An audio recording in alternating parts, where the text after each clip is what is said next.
Hey everybody, TacticAngel back on the PlayStation 5 for another ship review in World of Warships Legends. Today we'll be talking about the USS Rochester, which appears in the game as a Tier 7 American premium cruiser. For this review, we'll start off with some analysis, talk about commanders, look over your stats, and then get into some gameplay. If you want to hear about the Rochester's history, or want to jump around at all, there should be some useful links down in the description. The Rochester enters the game as a Tier 7 American premium cruiser, arguably either the 4th with the do-over or the 5th that we have in game. There are two ways of looking at this ship, the more obvious of which is to say it is a Baltimore with some consumables that aren't typical of American cruisers, or any heavy cruisers for that matter. The other way of looking at this is that this isn't that far off from a Kutuzov with American Baltimore guns, and even better AA. And the AA of this ship is probably its strongest selling point, even if it borders on being too intimidating to be useful. Rochester has great AA though. She has a lot of damage and she does it all at long range, and it's guaranteed to have DFAA to make it twice as good. She also has the traditional USN heavy cruiser armored penetrating shell found on the Buffalo, very specifically Buffalo, not quite the Baltimore. You can also add that to the option for having smoke, and it's nice to have options. The thing is, if you start to look at this as more than an option, it starts to look like a bad deal. For instance, would you like this $10 bill? Or perhaps I could interest you in a $5 bill instead. It has a portrait of Lincoln on it, and he was an honest-to-God president, rather than just some banker in a wig. Where ships like Baltimore and Wichita can swap sonar for defensive fire AA, you get sonar and DFAA full-time at the price of radar. Your option instead becomes smoke or repair party. Basically, do you want the chance to avoid damage or be able to recover from it? But the novelty of the smoke screen is maybe not completely, but at very least greatly, undermined by your extremely high visibility. I'm not really sure why this hidden characteristic is on here, but it is my understanding it is being removed, because it is most certainly not accurate. Rochester has one of the worst concealments for any cruiser at this tier. Folks who are going to like this ship are probably folks who find themselves in a division with an aircraft carrier, so they can build and plan for that. The ship can also, as a general rule, punish cruisers that do something really stupid in front of it, just like any other American cruiser, but it's going to be a much more frustrating experience for most players, regardless of skill level, because whether you want to farm damage from the safety of your own portable island, or play more aggressively, the lack of radar and high concealment is pretty penalizing. Commanders for Rochester may be a bit rough, because you'll be trying to solve for how to make this ship better while dealing with its several weaknesses. Probably, inarguably everyone's favorite is Norman Scott, as he provides additional AP penetration, damage, and accuracy. Range is arguably the greatest strength he has here, but since the Rochester has slow shells, the flight time can get a bit on the ridiculous side. In addition, he can probably help fix some of the Rochester's penetration problems, which I don't think it should have, but apparently does, as well as get that DPM closer to Baltimore. While Kincaid is the other cruiser captain, his abilities might be a bit on the wasted side. You can definitely make the ship more tough, but his key advantages are probably to keep those turrets moving, since they are pretty slow on their own. Limiting splash damage and increasing armament HP will keep more of your AA in the game longer, which may make him an ideal choice if you want to make this out to be an improved AA version of Baltimore, but he does otherwise very little to address the shortcomings of this ship, other than the tried and true strategy of just dodge. Dewey does offer a bit more flexibility in range, particularly if he is highly leveled, and that, plus stacking it maybe with an inspiration or your 4th slot module, but there's nothing really special going on here since they removed Cloudy Days from his kit. Most likely you'll take additional AA or Fire Chance fully packed and try to drive down your terrible concealment with Look at Me Now. It will give you more of a buffer than with Kincaid, but definitely less than is possible on Scott, and still it's nothing special. As we jump into stats, expect to hear Baltimore a lot, plus some other stuff, and the stats you should see on screen are base statistics except for the concealment, which includes camo that comes with the ship. For survivability, the base HP of Rochester is just 500 less than Baltimore. Depending on how you choose to run this ship, that's unlikely to make much of a difference, or could make close to 7,000 effective HP less than Baltimore if you don't take a heal. Your armor is 16 to 230. Certain parts of your ship are modestly more well protected than Baltimore, but the real advantage here is simply that you have less superstructure to hit. It's hard to quantify how much less, but it is more than nothing. The armor model should look relatively unsurprising, and you have roughly the same stepped citadel that rises slightly above the waterline as Baltimore. Rochester's torpedo protection is just 4%. That's pretty bad overall, but it's not exactly something you wouldn't expect having played the Baltimore. As we come to artillery on Rochester, you have 3 turrets with 3 8-inch guns each. These are labeled as the Mark .15. If you're not paying attention, these might appear to be the same Mark 15s of the Baltimore. Fun history fact, the Baltimore was the only Baltimore-class cruiser that had Mark 12 guns. Probably more importantly, to you as a player, these aren't the same guns. The shells here have about 3% more flight time, but I'm told they are otherwise similar. I have reasons to believe that they aren't working as intended, but they are supposed to be what you would find on ships like Des Moines and Buffalo. Your range is 100 meters shorter, and they turn 14% slower. They have the same reload, but your HE and HP are both inferior to Baltimore, resulting in around 6% lower damage potential with both shell types. The one favorable stat on screen is your secondary battery, which reloads 1 second faster, resulting in a potential 16% increase in overall damage over time, though you should think about whether or not this is useful on a cruiser. Presumably, AA is a big selling point on Rochester, because with a 92, you're easily the best AA cruiser at the tier, and unlike most other cruisers, you don't have a choice. You're getting DFAA.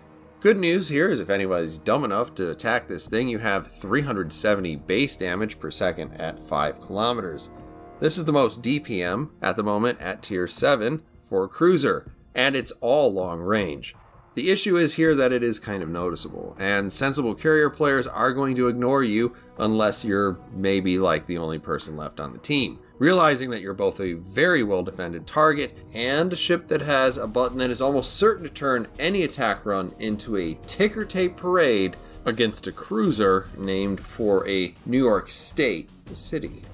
When looking at maneuverability, 33 knots is average, 750 meters turning circle is also average, and 10.5 second rudder shift is just a bit on the slow side, and I think just a bit too high for the types of folks who enjoy rudder builds. Otherwise, I don't have a lot of complaints though, because I'd call this thing overall a pretty normal cruiser in terms of her performance. The concealment for Rochester is frankly terrible, and for a smoke cruiser, it's probably a deal breaker for a lot of people, unless you have a money gun, and this game is specifically the thing you like to aim at.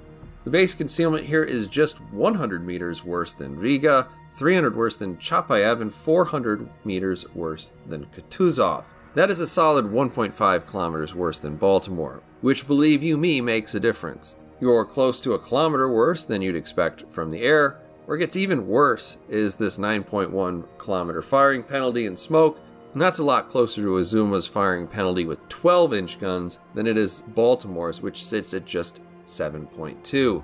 There is an inspiration hidden behind a paywall that can almost make this equal to the base firing penalty of Baltimore. If you have that really well leveled up, then maybe you have a commander for just this build and your Flint, and perhaps that makes sense if you don't play any other American cruiser.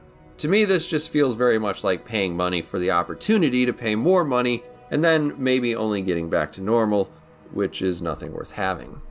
When we come to consumables, after your standard damage control party, you have, strangely enough, defensive fire AA. It does so well with this ship that it's almost a curse to have it, because no carrier will fly near you if they know what's good for them. You also have sonar, which has the normal tier 7 American cruiser sonar characteristics. Finally, we have essentially the choice between maybe not being shot and being able to recover from being shot. You can equip a smoke screen, and provided no one fires torpedoes into you or is particularly talented at blind firing, this would hopefully shield you from a lot of damage.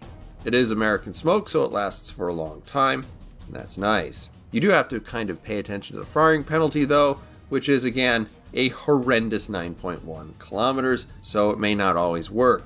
Recovering HP is probably a bit more of a safe choice, since then it will probably play more or less like a Baltimore, just with inferior consumables and inferior concealment. Alright, and as we jump into some gameplay, we're going to be in Crash Zone. I'm going to go ahead and put my commander up on the screen as soon as we get into the game. You can see it's dewy. We are well into what I would call the 5th phase of testing this ship. 5th phase is at least one section into desperation. I don't particularly think that this is a good game. I've been playing around with several different builds by this point. This might actually be like phase 6 or 7, but what we're trying to do is figure out a way to make this ship work. We have a really high smoke firing penalty. If you want to play this ship as just a Baltimore that doesn't have a radar, you can do it. And in a certain sense, it kind of works. It's almost a better idea. If you do want to play this ship as something special with unique consumables, which is why I would assume you would buy this ship, then what I'm trying to figure out is how do you make this ship work with a 9.1 concealment while firing from smoke. You can watch the whole thing. Short answer is that it's kind of a catastrophe. Long answer is, if you spend a lot of money, you can make it kind of okay. Still worse than Baltimore. Totally not worth it. But in any case, we're rolling out towards the east side of this map. Somebody on our team says we should turn around, so we start to turn around.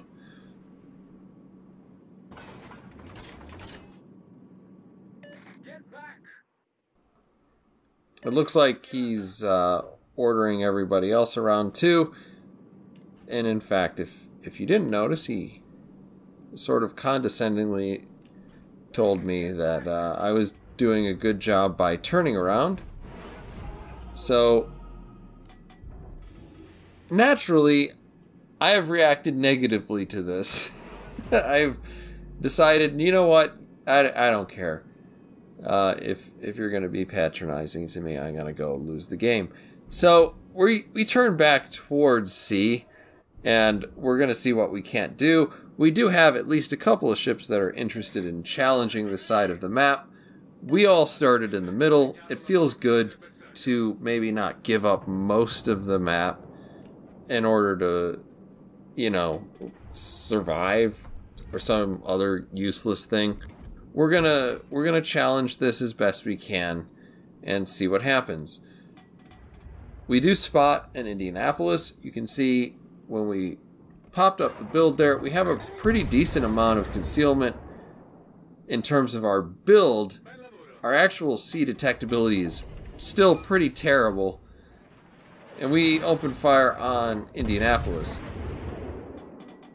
We get one pretty good penetration there that gives us a citadel, but still 7,000 damage per salvo is not great. And as we land a second salvo, we also come away with pretty terrible numbers. Now I will say that against cruisers, this thing usually does have pretty good pen. This is not 100% indicative of the performance that you would want. Most of the time when I have found that this ship doesn't quite work in terms of its guns, it's because I'm shooting at a battleship, and even if they're at ranges where I can normally pen ships with a Baltimore or a Wichita, I just, for whatever reason, can't seem to do it in Rochester. Now that he's out of the game, we are firing at ships that are considerably farther away. You can see we've got a Z-23 running up on us. And as he is, at this point, I'm looking at him and I'm thinking, oh, this isn't great. I can provide some utility to my team by activating hydroacoustic search. I guess it's called sonar now. But anyway, my issue is that I can't fire at him without being spotted. I do fire at him. I am therefore spotted. But this is a good example of, in this case, we're looking at a destroyer that I can see. I know it's there, and I know that I can't actually do anything while it's in that range. Sometimes when you're playing Rochester, you're far enough away that you don't think you should be spotted when firing, but 9.1 is a ridiculously awful firing penalty for a heavy cruiser, for any heavy cruiser, and particularly one that just has 8-inch guns. So you do have to be careful when you're using this, because if you're too close to any enemy ship, even ones you can't see, because if I didn't get a spot from like the aircraft carrier in this game, I would never have known that that ship was there. I would be shooting, I would give away my position, and at that point the only thing the smoke screen is doing is blinding me. And that's not great. That's not great. That makes the Rochester kind of an annoying ship to play. But anyway, if you can get into this sort of situation, you can see we had kind of a really short smoke reload because we were using fully packed and we were close to somebody. We only had, you know, a dozen seconds to really reload our smoke consumable. You can actually get the smoke out there pretty quickly. You can't chain them all together, I don't think, unless you want to use something like Togo, and then maybe, I'm not really sure. I haven't done the math. In any case, you can't chain it together as easily as you could with something like Smogathon on a British cruiser.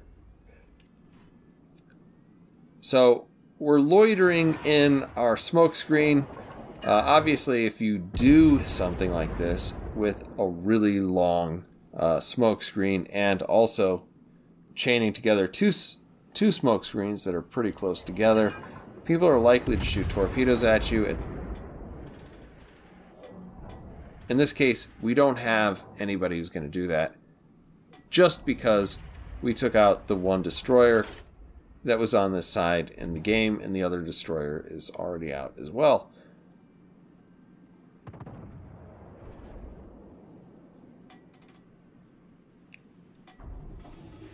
We are going to start moving away from the Iowa. Obviously, Iowa's full send at this point, it looks like, and he's trying to run down one of our destroyers. I'm going to see if I can't help the destroyer by giving him something else to shoot at. So we unleash with our guns. We're going to see if we can't set a fire on him or, you know, something like that. If he does burn a damage con taking out his fire, then it'll actually really help our destroyer. And he actually did that just then. So if our destroyer is able to shoot any torpedoes at him kind of in the next like minute and a half, that would be great. You can see we've already got some fish out there. We'll see if they actually hit anything. Kind of looking at it. A couple of those look okay. Second set of torpedoes looks like it's most likely going to take out the Iowa, kind of regardless of what these particular shells do. In any case, we'll pick up a little damage, but looks like he's out.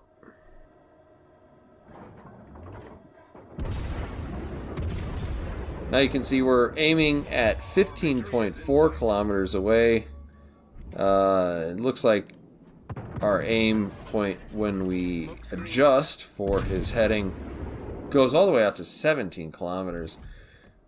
And there start to be some pretty considerable flight times in terms of, you know, like, how long is it going to take me to get shells on target? Here we're looking at, again, just a little bit over 15. We're looking at a dozen seconds, which is, it's not unmanageable, but it is quite a long time. Battle ends in 5 minutes. And if you're like me and maybe not used to shooting this far away, sometimes it is a little bit tricky. But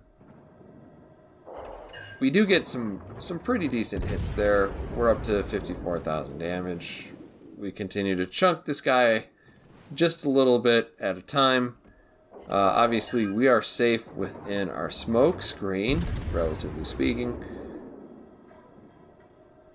And we continue to put shells down on the Brandenburg. Now, I will say there is something about actually taking shells that is useful for your team.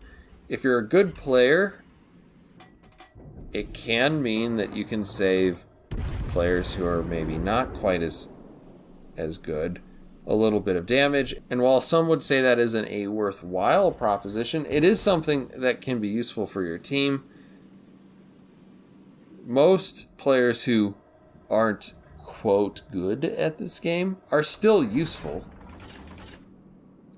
And eventually they will hit the target. Sometimes it doesn't work out. I get it. But having them as targets later in the game is helpful, and if you keep their guns in the game, that's also going to be helpful. It is definitely more helpful than if they're dead. Let's put it that way. Our victory is in sight. In any case, we are starting to turn in towards sea again. You can see we're just kind of watching this Brandenburg burn. That's not really all that great for us because it's just a little bit of damage here and there. But while he's burning, there's really no reason to be pointing out exactly where we are. There are other opportunities for players on our team to kill him. Unfortunately, we did not get that with that torpedo run. So we do open fire on Brandenburg while it's way out there. Again, we do get a fire, so he will most likely burn until he dies. Incoming shots from Brandenburg. He actually ends up missing. The caliber of his guns is not going to penetrate this ship at this sort of range, so we're pretty okay. And now we can move forward and deal with the last ship on the team. That is an Iowa. The Iowa is relatively healthy.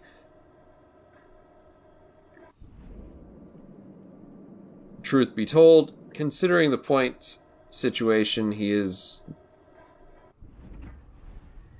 against all odds, not going to win this particular game. This would be a situation where if you were at least a little bit concerned about what would happen, you wouldn't fire at him. We are not even the least bit concerned, so we're going to go ahead, put some shells out there, see if we can't score some decent hits at this range. You can see our flight time is, again, right around 12 seconds. We're working down to 11 and a half here. And that gets a little bit tricky. Obviously, you can get longer ranges than this, and if you do, and you can actually hit anything, then more power to you, but we land all of our shells short there and continue to shoot until the game comes to a close. Now, overall, not a fantastic game. Like I said, this is really just to demonstrate a situation where we can clearly see a destroyer getting into range. You can easily imagine a situation where you wouldn't be able to see that destroyer and it totally screwing up your smoke screen, and that happens way too often in Rochester. So, closing thoughts on this ship. If you want to look at this as some sort of premium Baltimore, you have advantages when it comes to AA and a bit of speed. If you want to look at this in terms of an American heavy cruiser version of Kutuzov, then you've got some pretty impressive AA, again, and better AP. Unfortunately, the list of ways that each of those ships is better than Rochester is quite a bit longer. It's also possible that the people who play carriers at Tier 7 have enough sense to know that you are going to be a threat. So you can't really count on them to feed you free XP with their planes more than maybe once. It's hard to say that this makes the ship bad so much as frustrating, with a big helping of why would you even bother. I have never won so many games in a ship and enjoyed almost none of it. So join me next time as we take a look at an old friend, a close relative, and a better ship overall. In any case, those are my thoughts on Rochester. Thank you everyone for watching, and as always, I hope to see you on the next one.